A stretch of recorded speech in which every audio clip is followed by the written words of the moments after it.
I want to start with what it is that Republican senators, led by Senator Mike Rounds, are talking about regarding Donald Trump, Vladimir Putin, and this deal. Again, we're back on Russian-Ukraine deals. We're doing this on a bipartisan basis. We were there when Secretary Rubio made the phone call, and the number one, I did ask, can we say that we've received the phone call from you? And he says yes. And can we explain basically what had occurred? And he said yes. And so what we can share with you is the federal government, or this administration was not responsible for the release of this information in its current form. But we can also tell you that at this point, they want to be able to utilize it as a starting point for where Russia is making demands. Mike Rounds there talking about Russia making demands with this point plan, things that they want to get to end the conflict that, of course, Vladimir Putin and the Russians started. I mean, that's the starting point that many folks in this MAGA administration refuse to acknowledge, and that's probably one of the reasons why we have such a confusing situation. Let's see if ABC News can clear up to us what's confusing, what's been happening, why Mike Rounds is trying to discuss in this roundabout way this whole plan that is a Russian demand list. This could be a very pivotal moment for Ukraine, with the Trump administration ramping up pressure on the war-torn country to accept its latest peace plan. And they're giving Kyiv a stark ultimatum: take the new deal by Thanksgiving or risk losing U.S. support. This morning, high-stakes meetings between U.S. and Ukrainian officials set to begin in Switzerland. As Russia continues its relentless, deadly attacks, a Ukrainian official tells ABC News the Trump administration is threatening to cut off all military aid if the war-torn country does not agree to the administration's proposed peace deal. But President Trump now says his 28-point peace plan is not his final offer. We're trying to get it ended. One way or the other, we have to get it ended. Then overnight, a group of senators say Secretary of State Marco Rubio told them that the plan is a Russian proposal, directly contradicting what the president has claimed. It is not our recommendation. It is not our peace plan. It is a proposal that was received and as an intermediary. But soon after, Rubio publicly denying the comments, saying the peace proposal was authored by the U.S. It is offered as a strong framework for ongoing negotiations. It is based on input from the Russian side, but it is also based on previous and ongoing input from Ukraine. But that plan, alarming our allies across Europe. It forces Kyiv to give up more territory in the east, giving Russia control of almost 1/5 of the entire country. The deal would also limit the size of Ukraine's military to 600,000 and force Ukraine to promise it will never join NATO. But the plan does provide some sort of U.S. military-backed security guarantee for the country. President Zelensky says Ukraine may be choosing between losing its dignity or losing a key partner. Even Republican Senator Mitch McConnell is criticizing the deal, saying, quote, Putin has spent the entire year trying to play President Trump for a fool. Rewarding Russian butchery would be disastrous to America's interests. First of all, let's address the obvious. Does anyone really think that Donald Trump came with a 28-point peace plan between Russia and Ukraine? Does anyone really think that, especially since, as we saw, some of those points of those 28 include many things that Vladimir Putin wants? In fact, that demand list that Mike Rounds was talking about, and some of those demands, including the things that Donald Trump talked about on the campaign trail that were troubling to people who were paying attention to him talking about the way to appease someone who's invading countries, to give them what they want and then hope that they'll stop doing what it is that they said they're going to keep doing. And so when that's happening here, as far as these details of limiting the size of the Ukraine army, never joining NATO, and also giving up that territory, as he consistently talked about, does anyone really believe that this has anything to do with Donald Trump coming up with some plan out of nowhere when he's been dealing with, let's not forget, all of the corruption and scandals that are surrounding his administration? Let me give Angus King, independent, but a Democratic-leaning guy, some more chance to talk about it at this press conference. This has been an extraordinary weekend, both because of the sessions that we've had with people from all over the world, but also because of the communication, as was mentioned today, from Secretary Rubio and the leaked 28-point plan which, according to Secretary Rubio, is not the administration's position. It is essentially the wish list of the Russians that is now being presented to the Europeans and to the Ukrainians. It does provide a guideline to try to narrow the issues between Ukraine and Russia. And the encouraging thing to me is that the administration is not attempting to negotiate this agreement unilaterally, but indeed is in close consultation in the next few days with Ukraine and with our European allies. So I think that's an important development. All of us read that statement yesterday. We're alarmed by it, I think. That's a fair statement. It turns out that it is a sort of a beginning point for negotiations. It was startling to look at all of these details and think, is this the plan? Is this what they want? Is this what they're presenting to us? I mean, it can't possibly be. Again, like I said, they're startled by it because it didn't make much sense, and it gave them the freedom, again, back to Mike Rounds, Republican in this case, to talk about what is that Rubio told them and giving them permission to even talk about it beforehand. Marco Rubio got his signals crossed, and we're trying to figure out where and then why he's not explaining it. Secretary Rubio did make a phone call to us this afternoon. I think he made it very clear to us that we are the recipients of a proposal that was delivered to one of our representatives. It is not our recommendation. It is not our peace plan. It is a proposal that was received, and as an intermediary, we have made arrangements to share it, and we did not release it.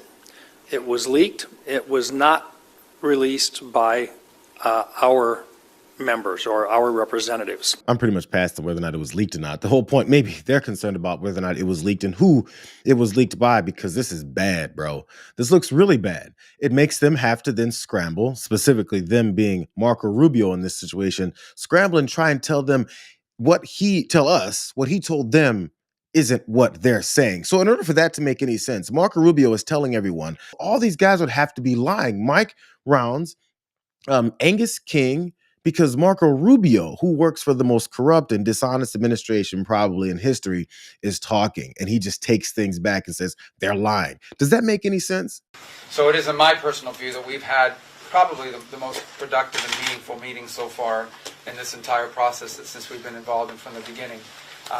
We have a very good work product that was already built on a foundation of input from all the relative parties involved here, and we were able to go through some of those items now point by point, and I think we've made good progress. Our teams have now gone to their rooms as we're working on some of the suggestions that were proffered to us. So we're working through making some changes, some adjustments, in the hopes of furthering narrowing the differences and getting closer to something that both Ukraine and obviously the United States are very comfortable with. Obviously, this will ultimately have to be signed off by our presidents, although I feel very comfortable about that happening given the progress we've made. And then obviously there's the Russian side of the equation. But again, we think we have some pretty substantial insights over the last 9 months into some of the things that are really important to them. So I think the takeaway from it is I think this was a very, very meaningful, I would say probably best meeting and day we've had so far in this entire process, going back to when we first came into office in January. So if everything has been so smooth sailing, as I guess now Marco Rubio is trying to say it has been, I'm wondering why the increasingly irritable president of the United States, who has some new stylings going on here, why he's still so brash and angry. Is this your final offer to Ukraine? No, not my No, we'd like to get the peace. It should have happened a long time ago. The Ukraine war with Russia should have never happened. If I were president, it never would have happened. We're trying to get it ended. One way or the other, we have to get it ended. So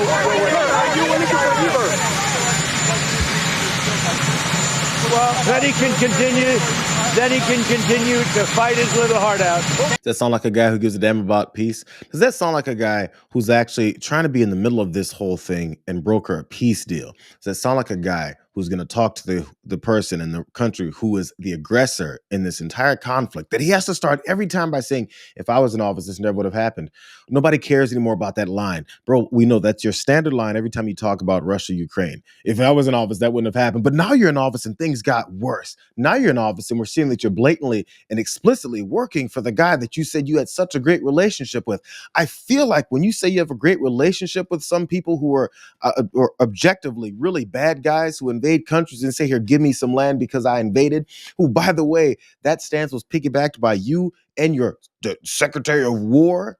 I feel like you guys are all on the same page. So the whole thing about fighting his little heart out, being Zelensky in Ukraine, that means he doesn't really give a damn. That means what he's more interested in is carrying water for Vladimir Putin. So Tommy Pigott, who's the State Department's principal deputy spokesperson, was responding to that whole thing when someone was reporting about Angus King talking about this plan being put forward and it's a wish list for Russians. He responded on Twitter and said, this is blatantly false.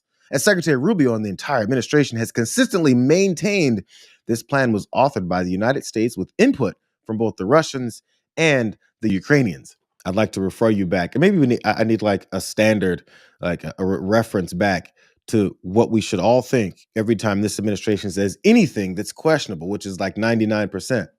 They're liars.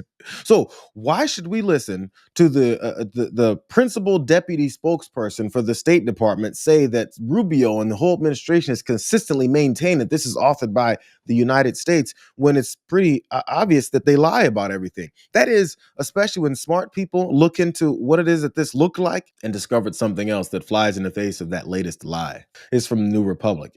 The U.S. peace plan presented to Ukraine appears to have been translated from Russian. The syntax of certain phrases are more common in the Russian language, such as the third point of the 28-point plan. Here's a quote. It is expected that Russia will not invade neighboring countries and NATO will not expand further. Here's more details about this translation, rough translation. It is expected is not commonly used in English, but it is common in Russian and appears to come from the phrase, which I'm not going to understand or even mention, according to The Guardian's Luke Harding. Other words that appear to be translated from Russian include ambiguities and to enshrine. More Russian words there pointed out in this New Republic article. So last little bit on this translation that I've seen from multiple sources, not just New Republic, but I feel like theirs broke it down pretty well. It is no accident either. The plan was hammered out by President Trump's envoy, Steve Witkoff, and Kirill Dmitriev, an advisor to Russian President Vladimir Putin, after the two met last month in Miami. While Secretary of State Marco Rubio was also involved, no Ukrainian or European officials were, which is pretty evident by its contents. Pause for a second here. Marco Rubio just said that this is all put together by input between Russian sides and also Ukrainian sides. I wonder if someone asked him, you were there, Marco, and so was Steve Witkoff and also the President Vladimir Putin's advisor. But there was no Ukrainian or European officials there at all. How is it possible that they had their input if they weren't even there for this whole thing that you said you were involved in and that you later took back was all written and given to you by some other person? So here's a couple Republicans that are responding to it. Here's Don Bacon responding to Tommy Pigott talking about how blatantly false this whole thing is. He says some people better get fired on Monday. That's today.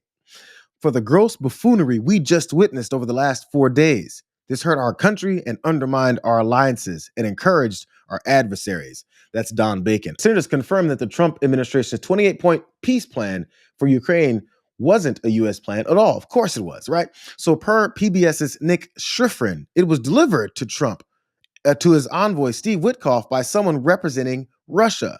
Trump and the administration pushed it. They pressured Zelensky to accept the terms, and then the allies also condemned it. Hand-delivered, just given to Steve Witkoff? Why would Steve Witkoff, who was the envoy, special envoy to meet with Vladimir Putin's people to end this whole thing months ago? Months ago. Why was it that Steve Witkoff would just accept something from some Russian representative and then pass it off and translate it roughly into English and say that it was our plan? That is while Marco Rubio told fellow Republicans in the Senate that, it is a Russian plan. But that is before he switched back and said that it's his. Here's Steve Witkoff answering my question as to why he'd be a lemming. What did you think of him? I liked him. Yep. I thought he was straight up with me. Of course, by the way, I've said that. And Yeah. you can imagine, by the way, I say that I get pilloried. Oh my gosh, you're actually word saying called communication, which many people would say, I shouldn't have had because Putin is a bad guy. I don't regard Putin as a bad guy. That is a complicated situation, that war, and all the ingredients that led up to it. It's it's never just one person, right? So That's why. Because Steve Witkoff will defend Vladimir Putin and say he's a great guy.